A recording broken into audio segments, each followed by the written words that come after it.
वज़ीर आज़म और सदर मुमलिकत के साल नौ पर पैगामात। मुल्क की तरक्की के लिए दुआएं। सदर मुमलिकत आसिफ अली ज़रदारी ने नए साल के मौके पर कौम के नाम पैगाम में कहा कि अगरचे पाकिस्तान को मुख्तलिफ चैलेंजेस का सामना है, मगर कौम हरगिज़ बेख्तियार नहीं। इत्तेहाद, हौसले, तख्लीकी सोच और पुख्ता यकीन के जरिए हम हर मुश्किल पर काबू पा सकते हैं।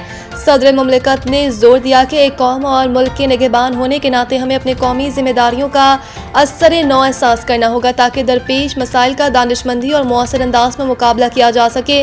वज़ीर आज़म शहबाज शरीफ ने साल 2026 की आमद पर अपने पैगाम में कहा कि तमाम अहलियान वतन को नए साल की खुशियां मुबारक हों। अल्लाह ताला के हजूर दुआ गो हैं कि नए साल का सूरज खुशियों, खुशहाली और अल्लाह के फजलो करम लिए तुलू हो। शहबाज शरीफ ने कहा कि खुदा करे कि नए साल का हर दिन मुल्की सालमियत, कौमी हम आहंगी जैसे इक़्तिदार को मजबूत तर करे और मुआशी आसूदगी, समाजी और माशरती खुशहाली की नवीद लेकर आए।